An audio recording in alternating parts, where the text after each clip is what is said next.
உலக வல்லரசான அமெரிக்கா ஒரு நாளில் 6 B-52 வகை பாம்பர்ஸை இழந்துருச்சுன்னு சொன்னால் உங்களால் நம்ப முடியுமா? நம்பிதான் ஆகணும், இது உண்மை.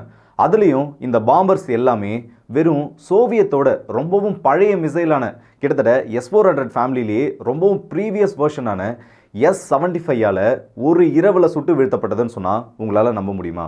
ஆமாம், இது எல்லாத்தையுமே நம்பிதாகணும். கிட்டத்தட்ட 6 விமானங்களை ஒரே நாளில் அமெரிக்கா எழுந்திருக்கு.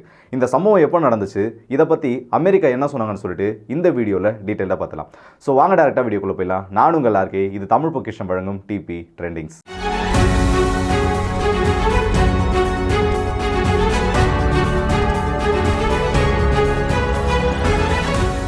வியட்நாம் வார்.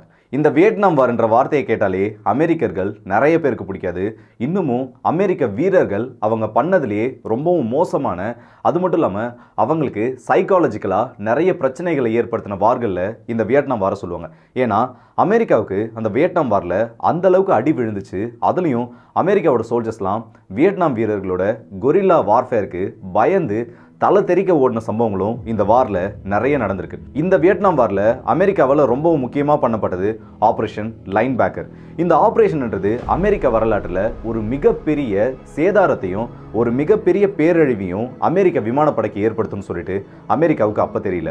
சரியா இந்த வியட்நாம் வார் 1950களோட பிற்பகுதியில் தொடங்கப்பட்டாலும் இந்த வியட்நாம் வார்ன்றது 1970களோட தொடக்கத்தில் ரொம்பவும் சூடு பிடிக்க ஆரம்பிச்சது. சோவியத் ரஷ்யாவும் சைனாவும் நார்த்தன் வியட்நாமுக்கு, அதாவது டெமோக்ராட்டிக் ரிப்பப்ளிக் ஆஃப் வியட்நாம் DRVக்கு சப்போர்ட் பண்ற அதே டைம்ல America republic of Vietnam, south வியட்நாம்னு சொல்லுவாங்க, இவங்களுக்கு அவங்களோட சப்போர்ட்டை பண்ண ஆரம்பிச்சாங்க. ஒரு பக்கம் சைனாவும் சோவியத் ரஷ்யாவும் சேர்ந்து இந்த நார்த் வியட்நாமுக்கு அதிகப்படியான ஆயுதங்களை உள்ள பம்ப் பண்ணிட்டே இருந்தாங்க. ஆனா டைரக்டா அவங்க இந்த யுத்தத்துல இறங்கல. இன்னொரு பக்கம் அமெரிக்கா டைரக்டாவே இந்த நார்த்தன் வியட்நாமுக்கு அகைன்ஸ்டா நிறைய ஆயுதங்களை கொடுக்கறது, அவங்களோட பாம்பர்ஸை வச்சு அட்டாக் பண்றதுன்னு சொல்லிட்டு நார்த்தன் வியட்நாம் இருக்க வீரர்களை சைக்காலஜிக்கலா ஒரு அடி அடிச்சாங்க. ஒரு அடின்னு சொல்ல முடியாது, அவங்கள ஒட்டுமொத்தமா சைக்காலஜி வைஸ் அடிச்சு விழ வச்சாங்க. இந்த நிலைமையில தான் இவங்க பீஸ் நெகோசியேஷனுக்கு வரணும்னு நார்த் வியட்நாமை கம்பல் பண்றாங்க. ஆனா அது எதுக்குமே இந்த நார்த் வியட்நாமில் இருந்த மக்களும் அங்க இருந்த தலைவர்களும் ஒத்துக்கல. இந்த நிலைமையில தான் எப்படியாவது நார்த்தன் வியட்நாமை எப்படியாச்சும் நம்ம பணிய வைக்கணும்னு சொல்லிட்டு அமெரிக்கா ஒரு மிகப்பெரிய திட்டத்தில் ஈடுபடுறாங்க. அதுதான் ஆப்ரேஷன் லைன் பேக்கர்.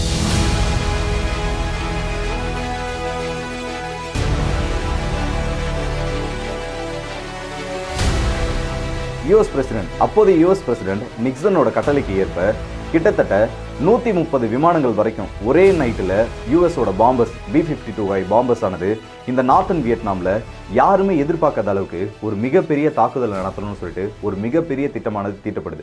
இந்த திட்டம் தீட்டப்பட்டதுக்கு முக்கிய காரணமே ஜனங்களோட மாரல் சப்போர்ட்டை உடைக்கணுன்றது தான். ஏன்னா இங்கே இருக்க வீரர்கள் எல்லாமே கொரில்லா வார்ஃபேர் மெத்தடில் ரொம்பவும் கை தேர்ந்தவங்களா இருக்காங்க. அமெரிக்கர்கள் உள்ள ஒரு ஸ்டெப்பு எடுத்து வைக்கிறதுக்குள்ள நார்த்தன் வியட்நாமில் அந்த அளவுக்கு பயந்தாங்கன்னே சொல்லலாம்.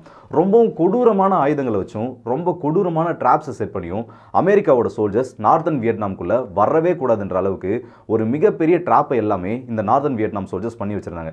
சில மெத்தட்ஸ் எல்லாம் பார்த்தோன்னா பார்க்குறப்பவே நமக்கு அந்த அளவுக்கு கொடூரமாக இருக்கும். ஒரு சோல்ஜர் நடந்து போயிட்டு இருக்கப்போ மேலே ஒரு சின்ன பலகையை செட் பண்ணி 2 பக்கமும் ஆணியை செட் பண்ணி வச்சிருப்பாங்களாம் இந்த நார்த்தன் வியட்நாம் சோல்ஜர்ஸ் அங்கே இருக்க கொரில்லா வார்ஃபேர் மெத்தடில். இந்த அமெரிக்கன் சோல்ஜரோட கால் அது மேலே படுறப்போ அந்த பலகையோடு சேர்ந்து அந்த கால் உள்ள விடுறப்போ 2 பக்கம் இருந்தும் அந்த ஆணிகள் அதோட சதையை குத்தி கிழிச்சுக்கிட்டு உள்ள இறங்குமா.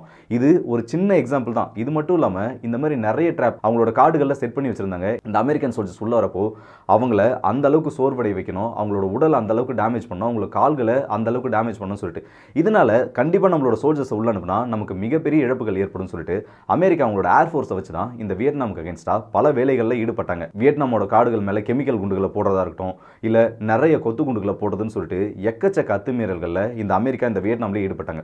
அதுக்கப்புறமா இவங்களால ஒன்றுமே பண்ண முடியலன்னு தெரிஞ்சதுக்கு அப்புறம் தான் இப்படி ஒரு திட்டத்தில் இந்த ஆப்ரேஷன் லைன் பேக்கரை தொடங்குறாங்க. இது மூலயமா அந்த 130 விமானங்கள் மூலியமாகவும் ஒரே நைட்டில் ஒட்டுமொத்தமாக வியட்நாமை சிதைக்க வைக்கணும், நார்த்தன் வியட்நாமை ஒட்டுமொத்தமாக சிதைச்சிடணும். வெடிஞ்சு பார்க்குறப்போ ஒரு 2-3 நாளைக்குள்ள இந்த வியட்நாம் சோல்ஜர்களுக்கு மாரல் சப்போர்ட்னு ஒன்று இருக்கவே கூடாதுன்னு சொல்லிட்டு பிளான் பண்ணி இந்த ஆப்ரேஷனுக்கு எல்லாமே ரெடி பண்ணிட்டு இருக்காங்க. ஏன்னா அந்த டைமில் இந்த B-52 பாம்பர்ஸ்ன்றது உலக அளவில் ரொம்பவும் பேர் பெற்றது. கிட்டத்தட்ட எதிரிகளுக்கு ஒரு நைட் மேராக இருந்துச்சுன்னு சொல்லலாம். அந்த அளவுக்கு இந்த பாம்பரோட எஃபிஷியன்சி இருந்தது. கிட்டத்தட்ட 30,000 கிலோகிராமுக்கும் அதிகமான வெடிமருந்துகளை கொண்டு போய் போடுறதுக்கும் அதிகப்படியான air to ground bombs, unguided bombs, guided பாம்ஸ்ன்னு சொல்லிட்டு எக்கச்சக்க எக்கச்சக்கமான வெரைட்டிஸ் ஆஃப் வெப்பன்ஸை இந்த பாம்பர்ஸால் கொண்டு போயிட்டு நார்த்தன் வியட்நாம் மேலே போட முடியும். இந்த விமானத்தை பார்த்து நார்த்தன் வியட்நாம் சோல்ஜர்ஸ் எல்லாருமே பயந்துட்டு தாங்கன்னே சொல்லலாம். சரியா அதுக்கான நாளும் வருது. டிசம்பர் 18ஆம் தேதி அமெரிக்காவோட குவாம் ஐலாண்ட்லேருந்து கிட்டத்தட்ட 87 B-52 வகை பாம்பர்ஸும் அதை அக்கம்பெனி பண்ணி 40லேருந்து 45 B-52 பாம்பர்ஸ் விமானங்கள் மற்ற இடத்துல இருந்தும் அக்கம்பெனி பண்ணி இந்த நாள் டிசம்பர் 18ஆம் தேதி நைட்டு நார்த்தன் வியட்நாமுக்கு மேலே பறக்குது. அப்படி பறக்கிறப்போ அவங்க நினச்ச மாதிரியே நிறைய தாக்குதல்களை இந்த வியட்நாம் மேலே பண்ணுறாங்க. கிட்டத்தட்ட விடிஞ்சு பார்க்குறப்போ அந்த சோல்ஜர்ஸ் அமெரிக்கா நினச்ச மாதிரி இல்லை. சோல்ஜர்ஸ் ஒரு விஷயத்தை நல்லா புரிஞ்சுக்கிறாங்க. என்னன்னா இந்த B-52 வகை பாம்பர்ஸ்ன்றது அந்தளவுக்கு ஒன்றும் பெரிய விமானம் இல்லை. கண்டிப்பாக இந்த விமானத்தை நம்மளால் அழிக்க முடியுன்றது முதல் நாள் அவங்களுக்கு கொஞ்சம் புரிய ஆரம்பிக்குது. ஏன்னா நிறைய இடத்துல இந்த விமானங்களை சோவியத் ரஷ்யாவோட ரொம்ப பழைய சர்ஃபேஸ் டு ஏர் மிசைலான S-75 வச்சு டார்கெட் லாக் பண்ணியிருக்காங்க. ஆனால் அந்த மிசைல்ஸ் எல்லாமே மிஸ்ஃபயர் ஆயிருக்கு. அப்போ தான் ஒரு விஷயம் உங்களுக்கு புரியுது, கண்டிப்பாக நம்ம கோஆர்டினேட்டட் அட்டாக் பண்ணால் இதில் நம்ம கண்டிப்பாக வெற்றி அடையலாம்னு சொல்லிட்டு. 2ஆம் நாளும் தாக்குதல் நடக்குது. 2ஆம் நாள் தாக்குதல் நடந்ததுக்கப்புறம் கண்டிப்பாக இதை நம்மளால் வீழ்த்த முடியும்னு சொல்லிட்டு ஒரு ஐடியாவிலேருந்து ஒரு நம்பிக்கை இந்த நார்த்தன் வியட்நாம் சோல்ஜர்ஸ்க்கு பிறகுது. இந்த 2 நாளும் தப்பிச்ச இந்த பாம்பர்ஸ் விமானங்களால் 3ஆவது நாள் நடக்க போகிற தாக்குதலை சமாளிக்க முடியாதுன்னு சொல்லிட்டு அந்த விமானிகள் யாருக்குமே தெரியல. சரியா இந்த 3ஆம் நாள் யுத்தம் தொடங்கினதும் முதல்ல ஒரு B-52 வகை பாம்பரானது இந்த S-75ஆல் சுட்டு வீழ்த்தப்படுது. அமெரிக்கர்களுக்கு ஒரு விஷயம் ஒன்றுமே புரியல. என்னன்னா கிட்டத்தட்ட இந்த மிஷனில் ஈடுபட்ட நிறைய விமானிகள் சொன்னது, எங்களோட வாழ்க்கையில் அவ்வளோ மிசைல்கள் அதிகமாக ஒரு விமானத்தை நோக்கியோ இல்லை இந்த மாதிரி ஒரு குரூப் ஆஃப் விமானங்களை நோக்கி வர்றதை நாங்கள் எந்த வார்லையுமே இது வரைக்கும் பார்த்தது கிடையாது. நம்ம கிட்டத்தட்ட காற்றுல இறங்கி நடந்தோம்னா ஒவ்வொரு மிசைல் மேலேயும் கால் வச்சு நடந்து போகலாம். அந்த அளவுக்கு அதிகப்படியான மிசைல்ஸை இந்த நார்த்தன் வியட்நாமியன்ஸ் யூஎஸோட ஏர்ஃபோர்ஸ்க்கு எதிராகவும் இந்த B-52 வகை பாம்பர்ஸ்க்கு எதிராகவும் ரொம்பவும் அதிகமாக பயன்படுத்த ஆரம்பித்தாங்க. கிட்டத்தட்ட 200லேருந்து 250க்கும் அதிகமான மிசைல்ஸ் இந்த பாம்பர்ஸை நோக்கி அன்றைக்கி ஒரு நாள் நைட்டில் மட்டுமே ஃபயர் பண்ணப்பட்டிருக்குன்னு சொல்லியிருக்காங்க. அதில் நார்த்தன் வியட்நாம் சோல்ஜர்ஸ்க்கு மிகப்பெரிய சக்ஸஸும் கிடச்சிது. 4 விமானங்கள் அந்த இடத்துல சுட்டு வீழ்த்தப்படுது. மீதி 2 விமானங்கள் டேமேஜ் செய்யப்பட்டு கொஞ்சம் தூரம் தள்ளி போயிட்டு கிராஷ் ஆகுது.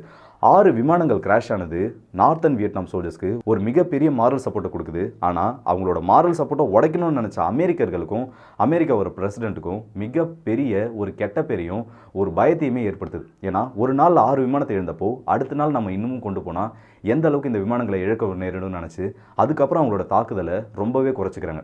இந்த S-75ன்றது அந்த டைமில் ரொம்பவும் எஃபிஷியண்ட்டாக இருந்த ஒரு ஆன்டி ஏர்கிராஃப்ட் மிசைல் சிஸ்டம்னு சொல்லலாம். ஆரம்பத்தில் இதில் சில குறைகள் இருந்தாலும் ஆனால் இதில் ஃபயர் கண்ட்ரோல் ரேடார்னு ஒரு புது ரேடாரை இன்டெகிரேட் பண்ணுறாங்க. அப்படி இன்டெகிரேட் பண்ணதுக்கப்புறம் இந்த S-75ன்றது ஒரு மான்ஸ்ட்ரஸாக மாறுது. ஏன்னா முன்னெல்லாம் இந்த அப்கிரேடை பண்ணுறதுக்கு முன்னாடி வரைக்கும் இந்த S-75 ஒரு டார்கெட் லாக் பண்ணிருச்சுன்னா அது அந்த லொக்கேஷனை நோக்கி ஒரு மிசைல் அனுப்புகிறப்போ அது மிஸ்ஃபயர் ஆகிறதுக்கும் அது மூவ்மெண்ட்டை ட்ரேஸ் பண்ண முடியாமல் இந்த மிசைல் வேறு திசை மாறி போகிறதுக்கும் நிறைய சான்சஸ் இருந்தது.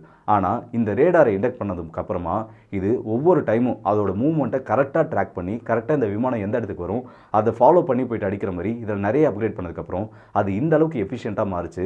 ஒரு நைட்டில் இத்தனை பாம்பர்ஸை சுட்டு வீழ்த்துறத இது ஒரு மிகப்பெரிய சாத்தியமாச்சு. இதுக்கப்புறம் அடுத்த சில நாட்களில் பீஸ் நெகோசியேஷனுக்கு இந்த 2 தரப்புமே ஒத்துக்கிறாங்க.